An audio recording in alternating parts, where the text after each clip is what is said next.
आज से करीब लाखों साल पहले पृथ्वी आज के तरीके नहीं दिखाई देती थी। उस टाइम पे सारे महाद्वीप एक दूसरे से जुड़े हुए थे, या तो इसे इजी वे में कहें तो एक ही महाद्वीप थी। ये वो टाइम था जब टीरेक्स जैसे डायनासोर इस पृथ्वी पे राज किया करते थे। लेकिन मैं आपको बता दूं कि डायनासोर से भी पहले इस पृथ्वी पे लाइफ मौजूद थी। हाँ, आपने बिल्कुल सही सुना। हाल में ही वैज्ञानिकों को एक मिलीपीड का फॉसिल मिला है जो करीबन 300 करोड़ साल पुराना है। अब आप ये सोच रहे होंगे कि इसमें कौन सी बड़ी बात है, मिलीपीड तो आज के टाइम पे भी मौजूद हैं। लेकिन फ्रेंड्स, ये मिलीपीड का फॉसिल कोई आम मिलीपीड का फॉसिल नहीं है। इस मिलीपीड की लंबाई आज के मिलीपीड से बहुत ही ज्यादा बड़ी है। बस आप ये समझ लीजिए कि इस फॉसिल में दिखाई गई मिलीपीड की लंबाई 8 फीट लंबी है, जो कि आज के टाइम पे किसी भी नॉर्मल सांप की होती है। और ये तो कुछ भी नहीं है, कई और फॉसिल मिले हैं जिसे देखकर वैज्ञानिक दंग रह गए हैं। तो फ्रेंड्स, आज मैं आपको पृथ्वी के उस दौर से रूबरू कराऊंगा जब ये सब जीव हमारे पृथ्वी पे जीवित थे। तो बने रहिए मेरे साथ इस वीडियो में जिसका टाइटल है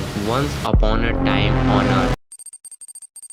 ये सब शुरू हुआ आज से करीबन 300 करोड़ साल पहले, जब हमारी पृथ्वी एक सुपर कॉन्टिनेंट हुआ करती थी जिसे हम पेंजिया के नाम से भी जानते हैं, और इसके चारों ओर एक महासागर था जिसे हम पैंथलासा कहते हैं। पर्मियन पीरियड एक आइस एज के बाद में शुरू हुआ, जब तापमान आज की तुलना में बहुत ही ज्यादा ठंडा था। फिर स्टार्टिंग पर्मियन पीरियड के दिनों के दौरान पृथ्वी धीरे धीरे गर्म होने लगी, और इसी के दौरान पृथ्वी पर पेड़ पौधे और जीवों का विकास तेजी से होने लगा। अब इस वीडियो में इस ड्रैगन फ्लाई को देख लीजिए, इसका नाम मैगरूना है। वीडियो में भले ही आपको छोटी दिखाई दे रही हो, लेकिन सच्चाई तो ये है कि ये बाज जितने बड़े हुआ करते थे। अब जबकि और ऐसा कोई फॉसिल नहीं मिला जिसमें कोई जीव उड़ सकता है इस टाइम पीरियड के हिसाब से, तो ऐसा हो सकता है कि यही वो पहले इंसेक्ट थे जो कि उड़ सकते। लेकिन हाँ, शायद, क्योंकि खोज अभी भी जारी है। और ऐसे एक फॉसिल नहीं है, ऐसे मैं आपको कई सारे फॉसिल दिखा सकता हूँ। जैसे कि इस मकड़ी की फॉसिल को ही देख लीजिए, इसका साइज इतना है जितना कि हमारे यहाँ बिल्लियों का होता है। और यही नहीं, कॉकरोच भी हैं जो कि ऑस्ट्रिच जितने बड़े हुआ करते थे। अब इन सब फॉसिल को देख के आपके मन में ये सवाल आ रहा होगा कि हो सकता है उस टाइम पीरियड पे पृथ्वी पर इन्हीं का राज होगा। लेकिन नहीं, इस टाइम पीरियड पे राज करने वाले जीव ये नहीं बल्कि ये थे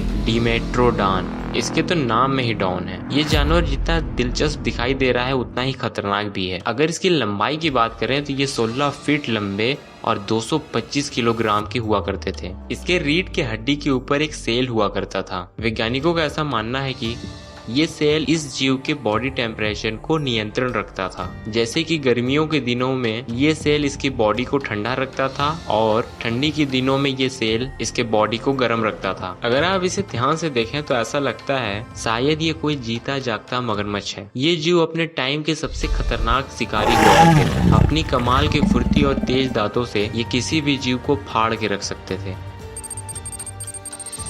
मिडिल पर्मियन पीरियड के दौरान कुछ और स्तनधारी जीवों ने इस पृथ्वी पर कब्जा कर लिया। थ्रैप्सैड्स, इनके पास तेज दांतों के साथ साथ मजबूत जबड़े भी थे, और ध्यान से देखें तो आपको ये पता चलेगा कि इनके सामने के 2 दांत निकले हुए थे। इनकी लंबाई की बात करें तो ये 16 फीट लंबे हुआ करते थे। लेकिन आप लोग आप ये भी ध्यान दीजिएगा कि इसी टाइम के दौरान पृथ्वी अब धीरे धीरे गर्म होना शुरू हो गई थी। कहीं कहीं के ज्वालामुखी अब धीरे धीरे फटने लगे थे। लेकिन हम अगर समुद्र के अंदर देखें तो वहाँ पर समुद्री जीवों की भरमार, बड़े स्क्विड से लेके बड़े बड़े शार्क और बहुत सारे अजीबोगरीब जीवों का विकास हो रहा था।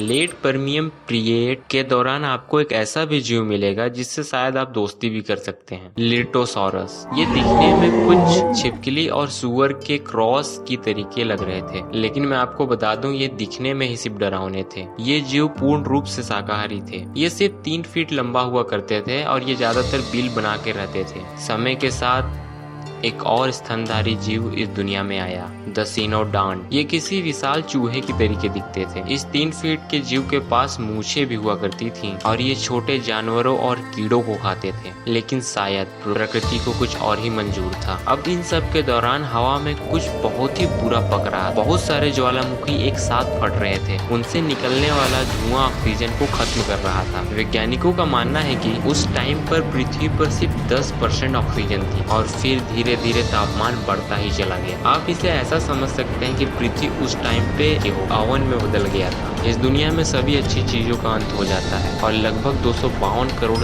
साल पहले पृथ्वी फिर से नष्ट हो गई। लगभग 90% पौधे और जानवरों का सफाया हो गया। इस टाइम को वैज्ञानिकों ने द ग्रेट डाइंग का नाम दिया और शायद ये पृथ्वी की सबसे विनाशकारी घटना थी। वैज्ञानिक अभी भी इस बात पर बहस कर रहे हैं कि इस विनाश का कारण क्या था। बहुत सारे वैज्ञानिकों का ये कहना है कि ये ज्वालामुखी फटने की वजह से हुआ, क्योंकि उसके फटने से वातावरण में राख फैल गया जिससे सूर्य की किरण पृथ्वी पर नहीं पहुंच पाई होगी और बिना धूप के पेड़ पौधे प्रकाश संश्लेषण नहीं कर सकते। और जबकि पौधे ही खत्म हो जाएंगे तो फूड साइकिल पूरी तरीके से खत्म हो जाएगा। हालत तब और बिगड़ गई जब ज्वालामुखी से निकलने वाला कार्बन डाइऑक्साइड से तापमान और बढ़ गया, या फिर कहें बहुत ज़्यादा बढ़ गया, और इसके कारण महासागर अपनी अधिकांश ऑक्सीजन खोने लगे, जिसके कारण समुद्र के अधिकांश जीवों को सांस लेने में दिक्कत होने लगी। और फिर धीरे धीरे 95% जीव समुद्र के और 70% लैंड के जीव मर गए। लेकिन फ्रेंड्स कहते हैं ना, जब तक कोई जाएगा नहीं तब तक कोई आएगा कैसे, क्योंकि इन सभी घटनाओं के शांत हो जाने के बाद ही डायनासोर जैसे जीव इस पृथ्वी पे आए।